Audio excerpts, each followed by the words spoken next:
Hello students. तो आज हम लोग जो है क्लास 8 का चैप्टर 10 करने वाले हैं। क्लास 8 का चैप्टर 10 हमने पहले जो है इसका आधा पार्ट कर चुके हैं। ठीक है, इस चैप्टर का जो नाम है वो है फोर्स एंड प्रेशर। तो फोर्स एंड प्रेशर जो है मेनली दो पार्ट में डिवाइडेड था ये चैप्टर, फोर्स और प्रेशर, है ना।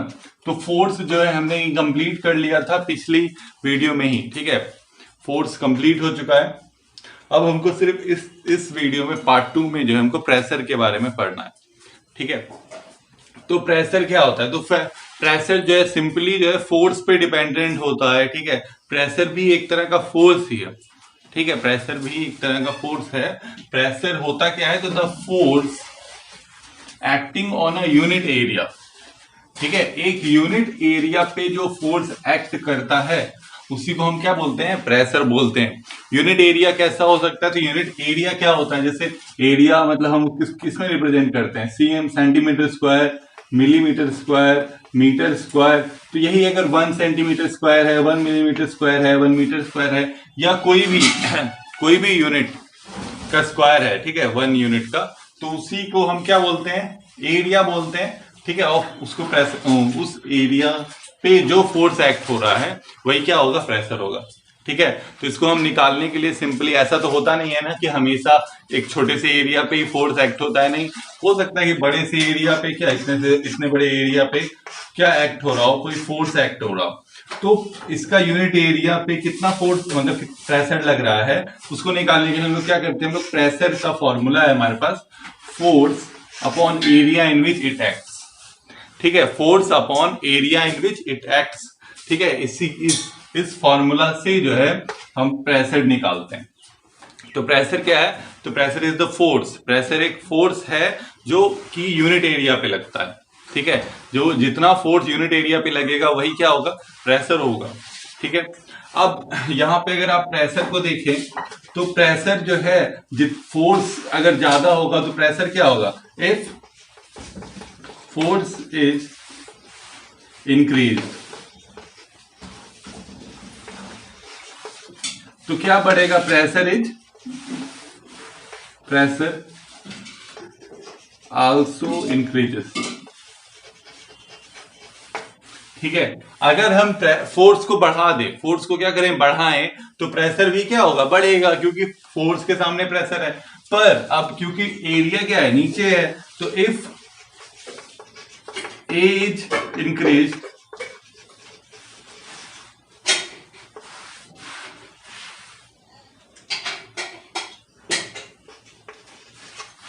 ठीक है, अगर हम एरिया बढ़ाएं, A is increase, P decreases.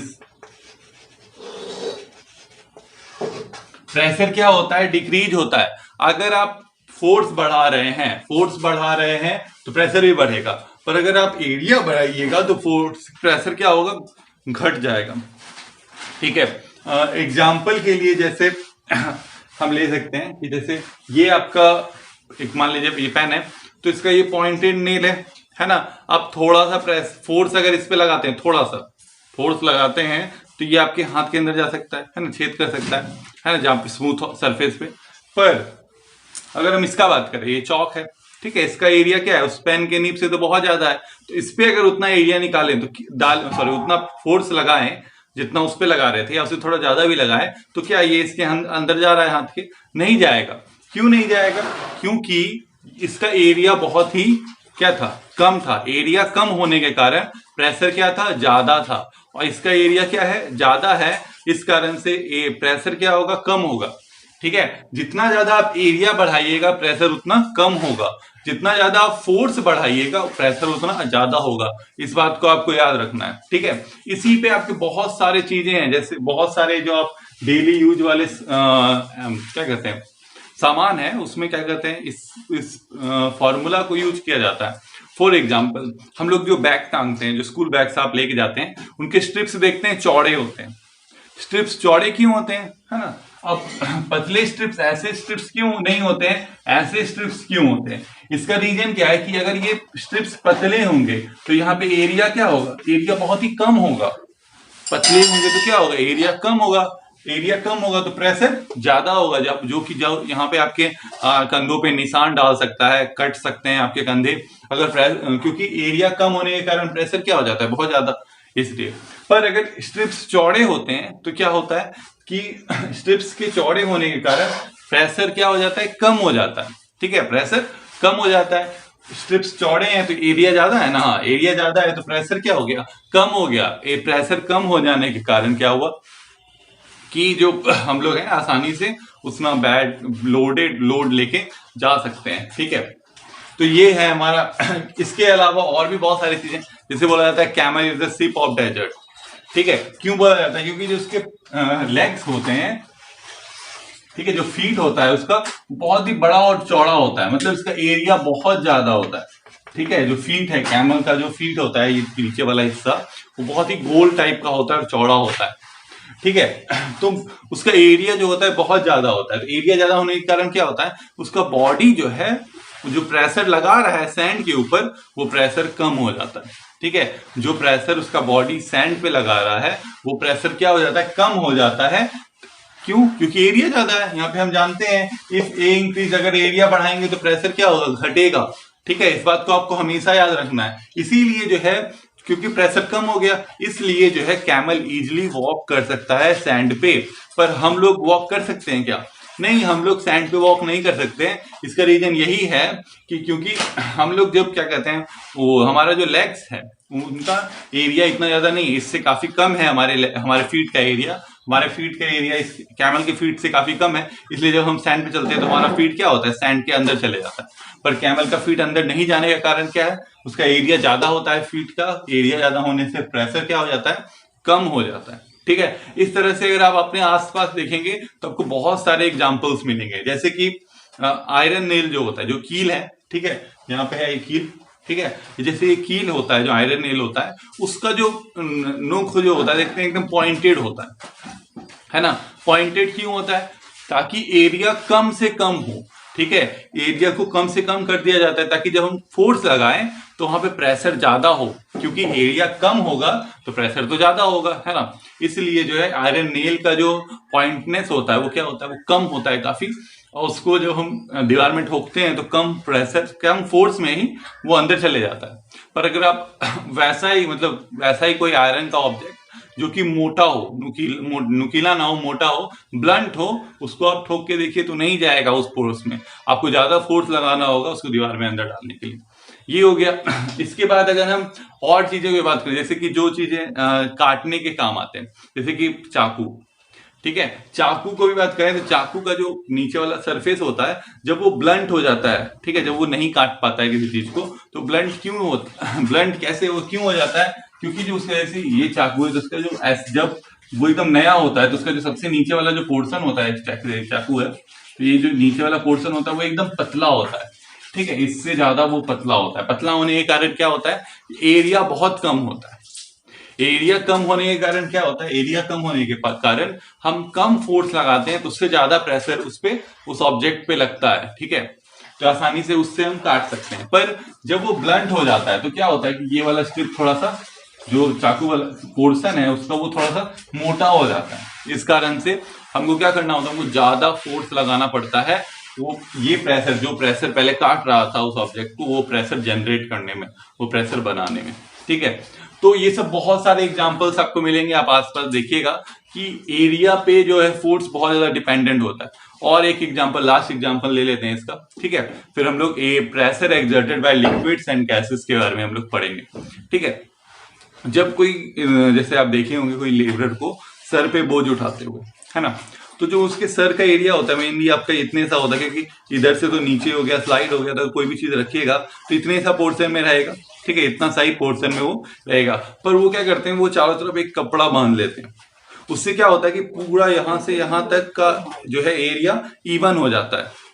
ठीक है, यहां से यहां तक का एरिया, मतलब एरिया क्या हो जाता है, बढ़ जाता है। और उसके बाद जब वो सामान लेते हैं तो वो उनके जो सर पे जो प्रेशर था वो कम हो जाता है ना, क्योंकि आपका चारों तरफ का एरिया क्या हुआ, बढ़ गया। पहले छोटा सा एरिया था, बड़ा एरिया पे वो सामान रखा रहा है ना। तो इसलिए जो है वो लोग यूज करते हैं क्लोथ्स का, जो क्लोथ्स वो लोग चारों तरफ बांधते हैं अपने हेड के।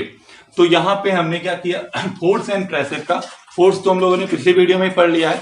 अगर आपने नहीं देखा है वो वीडियो तो प्लीज जाके देखिए, आपको उसका लिंक डिस्क्रिप्शन में जरूर मिलेगा, ठीक है। प्लीज जाके देखिए वो वीडियो, उसके बाद आपको ये सब समझ में आएगा ज्यादा अच्छे से। उसके बाद अगर हम यहाँ देखें तो फोर्स, प्रेशर क्या है, तो वही फोर्स है जिस फोर्स के बारे में हम लोग पहले पढ़े हैं, जो कि एक यूनिट एरिया पे लगता है, ठीक है। अब क्या कहते हैं, हम इसको थोड़ा सा रब कर दे।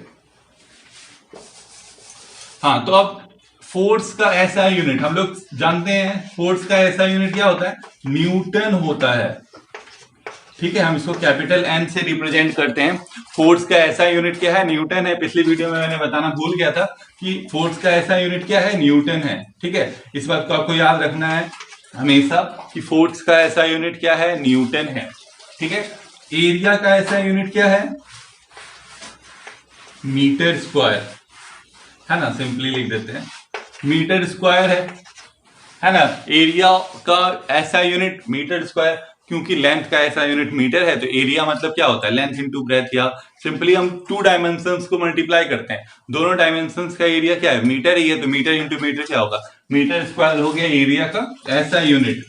तो प्रेशर का ऐसा यूनिट क्या होगा, प्रेशर का ऐसा यूनिट होगा न्यूटन है force, newton by metre square, है ना, यानी न्यूटन पर मीटर स्क्वायर, यही होगा, ठीक है। ये है हमारे प्रेशर का ऐसा यूनिट। इसके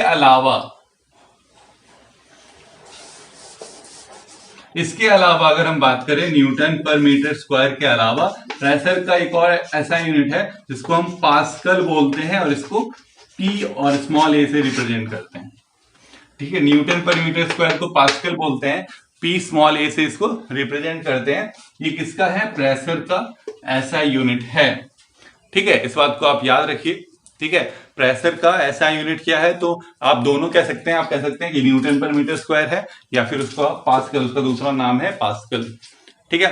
तो यहाँ पे हमने ये प्रेशर के बारे में इंट्रोडक्शन देखा, ठीक है। प्रेशर जो है डिपेंड किस पे कर रहा है, तो force that we are exerting, जो फोर्स हम लोग एक्सर्ट कर रहे हैं, कोई ऑब्जेक्ट एक्सर्ट कर रहा है, और जो कितने एरिया पे एक्सर्ट कर रहा है, इन दोनों चीजों पे वो पूरी तरह से डिपेंडेंट है। फोर्स को बढ़ा देंगे तो प्रेशर भी बढ़ जाएगा, एरिया को बढ़ा देंगे तो प्रेशर घटेगा, ठीक है। तो यहाँ पे ये हो गया। अब हम लोग जो है pressure exerted by liquid and gases पढ़ेंगे। तो यहाँ पे देखिए हमारा टॉपिक है pressure exerted by liquid and gases. Liquids और गैसेस से जो प्रेशर एक्सर्ट होता है, ये इन दोनों को क्या बोलते हैं, फ्लूइड्स भी बोलते हैं। Simply pressure exerted bye fluids आप कह सकते हैं। तो जो फ्लूइड्स मतलब क्या होता है, द सब्सटेंस दैट फ्लो, है ना, फ्लूइड यानी द सब्सटेंस दैट फ्लो, जो सब्सटेंस बहता है उसको फ्लूइड बोलते हैं सिंपली। तो यहाँ पे फ्लूइड का जो वो प्रेशर एक्सर्ट करते हैं उनके बारे में पढ़ना है, ठीक है। उसके लिए जो पहला पॉइंट है देखिए, pressure of liquid and gases depend on the height of their column, ठीक है। हाइट पे जो है बहुत ज्यादा डिपेंड होता है, कॉलम का हाइट पे, मतलब आप जिस कंटेनर में, जैसे मान लीजिए कि ये एक कंटेनर है, ठीक है, इसमें आप भर के रखे हैं किसी लिक्विड को या गैस को, ठीक है। लिक्विड को मान लीजिए भर के रखे हैं इसमें, ठीक है, और इसमें ना एक छोटा सा नीचे में बैलून लगा दिया,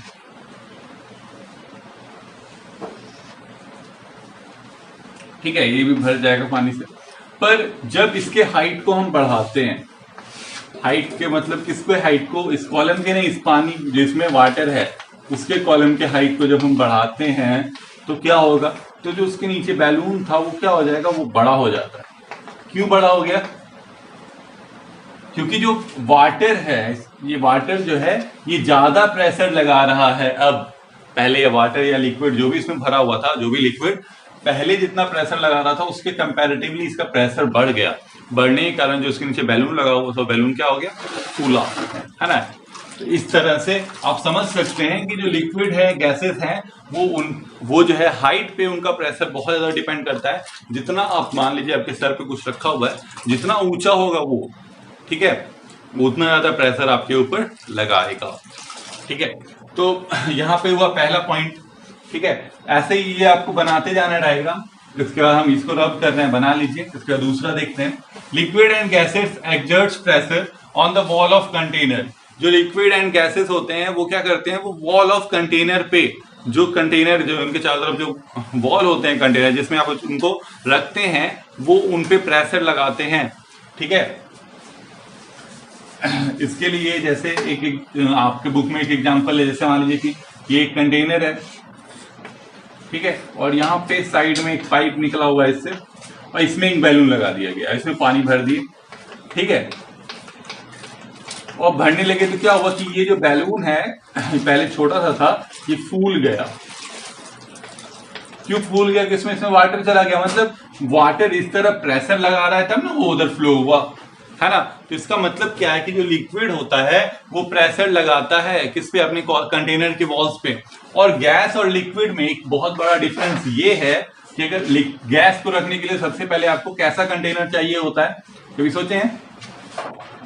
क्लोज्ड कंटेनर चाहिए होता है। क्यों? क्योंकि गैसेस जो है वो चारों तरफ प्रेशर लगाते हैं, लेकिन लिक्विड का अगर हम बात करें तो वो सिर्फ 3 साइड्स में ही उनका प्रेशर होता है, ऊपर की तरफ वो प्रेशर नहीं लगाते हैं। पर गैसेस जो है exerts pressure in all direction, gases exerts pressure in all directions, whereas liquid exerts pressure in only 3 direction, downwards and sidewards.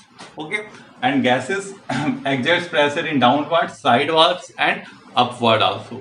ठीक है, तो यही अंतर है लिक्विड और गैसेस के प्रेशर में।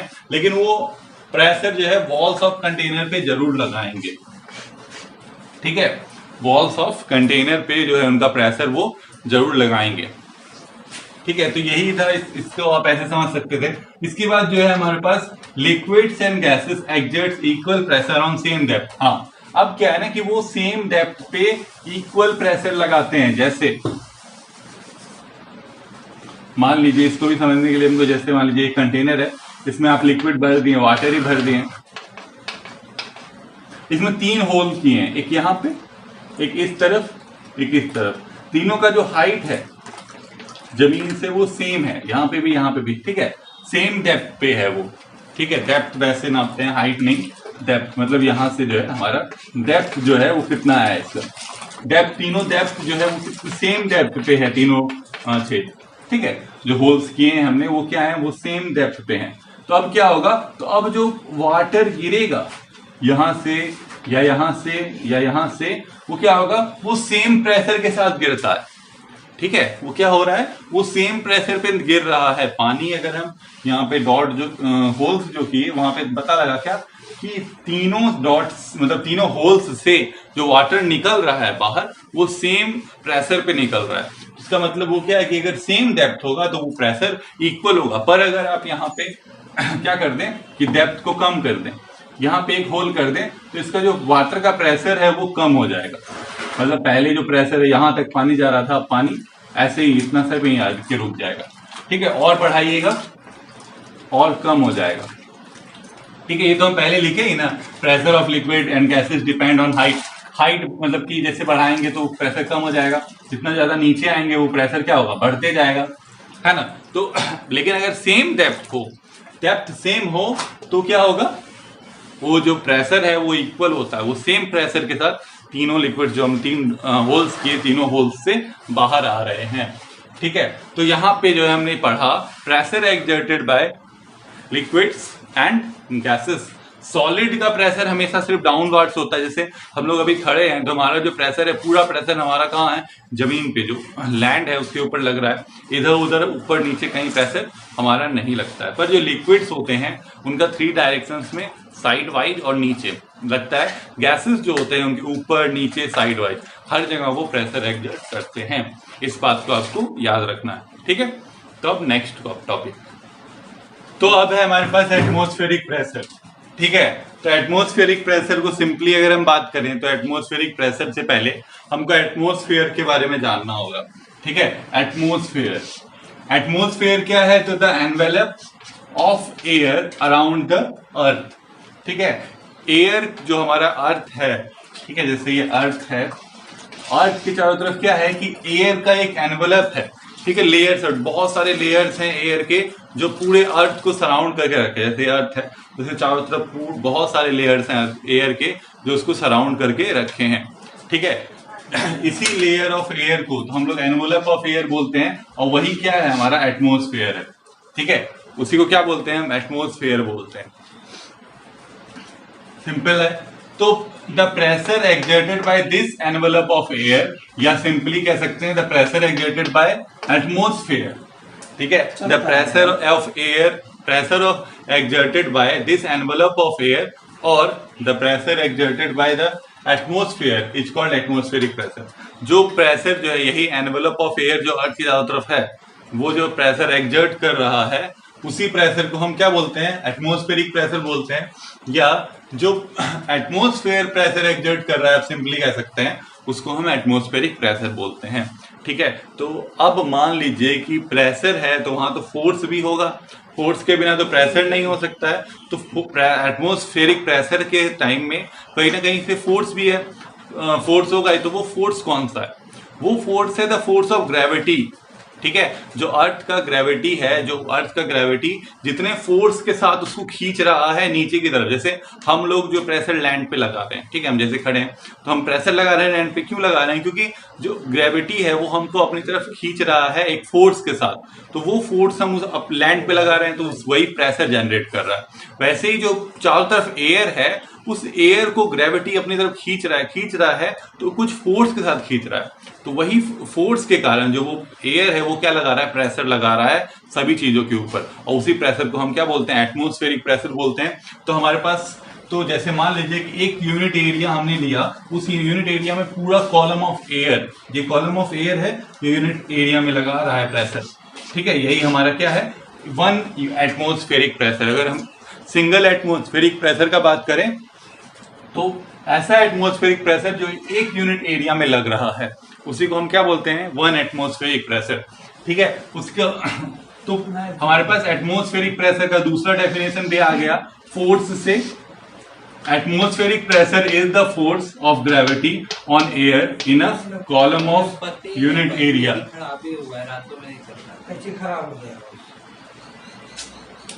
Atmospheric pressure is the force of gravity on air in a column of unit area।